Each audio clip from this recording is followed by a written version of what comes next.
Danganronpa Zero might be my favorite story in the series. It also has my favorite protagonist in the series, Ryoko Otonashi.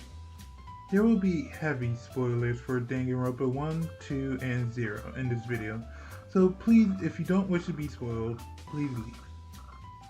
In this video, I wish to discuss how Ryoko plays the protagonist's role, how Danganronpa Zero's story isn't much of a Junko backstory but an explanation of her final action in the first game, and how DR2 ruined it with its final trial.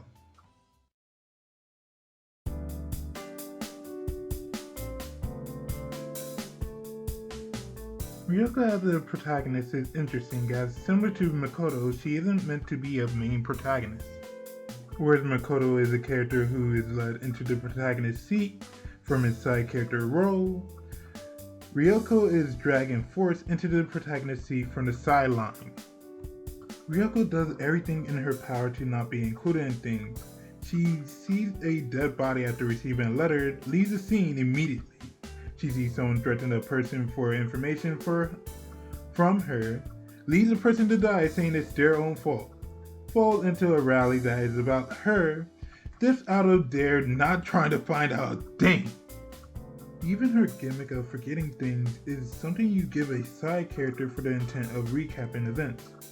Ryoko yet still does the job extremely well, and we aren't fully skipped out on information despite all of this.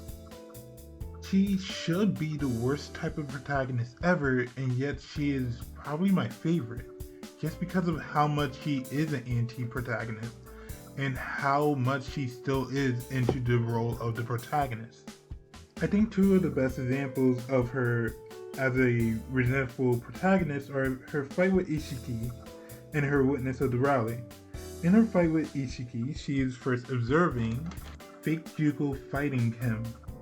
Then she ends up tossing the fight to Ryoko. Ryoko dodges and evades Ishiki attacks by using her talent as the ultimate analyst, but can't really end the fight till she comes up with a plan. She tricks Ishiki into a warehouse and starts explaining dust explosions to him.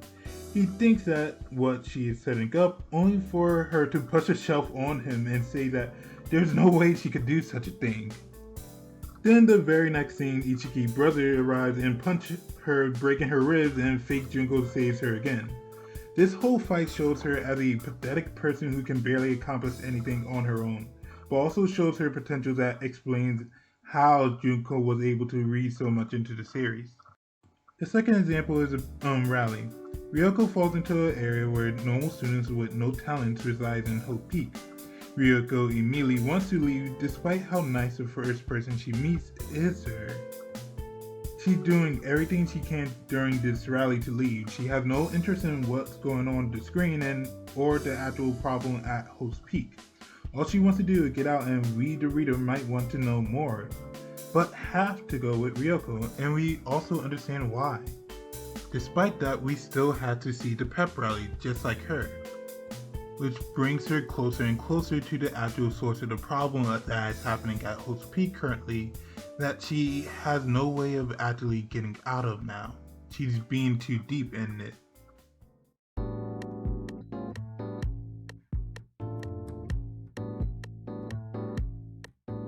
I have trouble putting it into words how I exactly feel about Danganronpa Zero, but I think that saying that it's a backstory for Junko is kind of the wrong approach to looking at it. To me, this story was not a backstory for Junko, but more so a story explaining her final actions in DR1. And the best way of doing this was giving us Ryoko, who very much contrasts Junko. For example, Junko at the end of the story just wanted to be proven wrong and not her plan to actually succeed. While Ryoko constantly throughout the whole story have been going wrong and just wants something as simple as to be able to hang out with her boyfriend. The backstory about crying over a sandcastle represents different things for each character. For Junko, it's the first time she makes a plan and it goes exactly as she predicted. For Ryoko, it's the first time she realizes it's so easy to manipulate people for her. Junko, through all her plans, always leaves room for error, which the error always being people putting their personal emotions aside and doing the right thing. Ryoko, however, will take advantage of people's emotions and use them for her own personal use if she can. And this is usually people that are doing the right thing. Ryoko is a struggling girl and is never in control of anything in this whole story, while Junko is constantly seen in control in DR1. Ryoko is a klutzy ditz who sees herself as insignificant, while Junko is an intelligent person who develops a god complex. All these contrasts all bring me to my final point, that the ultimate goals that Junko had and why she was so happy when she actually did succeed in failing was that finally she was able to know that she was wrong. She wanted to die at the end of DR1 because she couldn't get things to go her way for once. She can finally accept herself as a human being instead of a god that she had no idea otherwise to think of herself as. Which now leads me to my last point, why I think it's harder to notice all these things.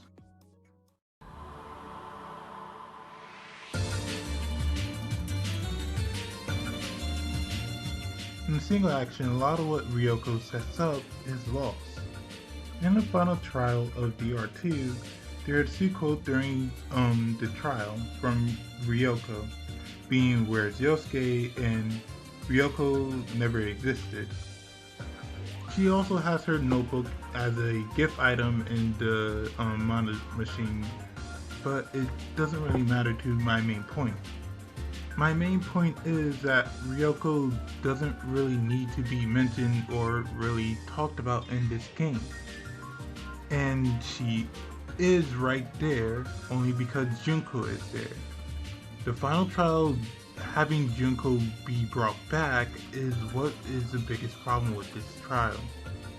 DR2 decided to give Junko a dumb evil plan and make her the mastermind again, which would be fine except for the fact that she purposely wanted to fail. The whole reason why Junko / Ryoko kills their boyfriend is because of one reason and one reason only. It's because it's that he would have kept on going and helping Junko. He says that his last action isn't for Junko but for himself. And before he actually kills Junko or Ryoko, he lets go because he can't help but not want to kill him. He also does so much in the story where he hurts people, kills people, all for the sake of Junko, just to protect her identity. And at the end, Junko kills her boyfriend because of one reason, and I think this is the reason why.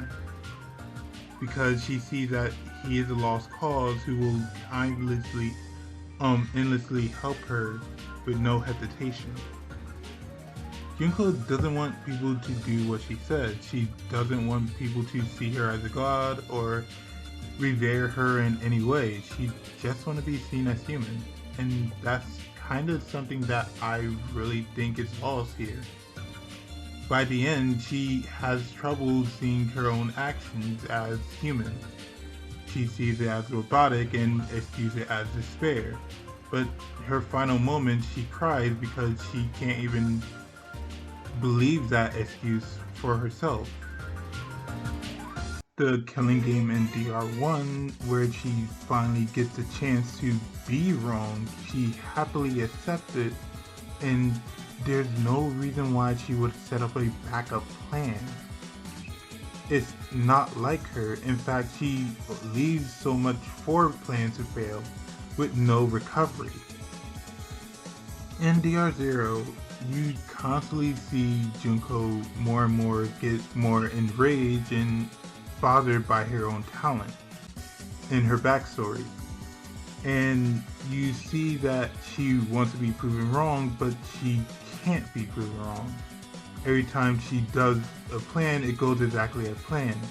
She gets annoyed by it and it bothers her deeply, to the point where she even just wants to fail. She does the most ridiculous things because she wants people to, well, go out of her expectations. Small spoiler for Danganronpa Summer Camp. In Danganronpa Summer Camp, Junko says to a lot of characters that they don't know her. The only case where I believe someone actually does know her, know what she wants, is her friendship support with Makoto Naegi. In that support, she actually says what she wants, and what she wants is something that kind of been obvious for the entire series, but no one actually has been able to grant it to her or really mention it to her. What she wants is an unpredictable future. And Naegi hits it right on the nail, except for one thing. He said that the unexpected future can't be a hopeful one. But Junko believes that everything going right for her is hope.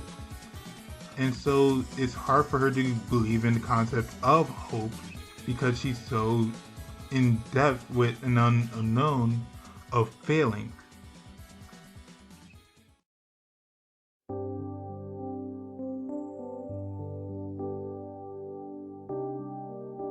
I do want to do an analysis on Junko and Ashimo in the future, but I also wanted to do something for Ryoko as well. Talk about her and how she is as a protagonist, how she reflects Junko, etc.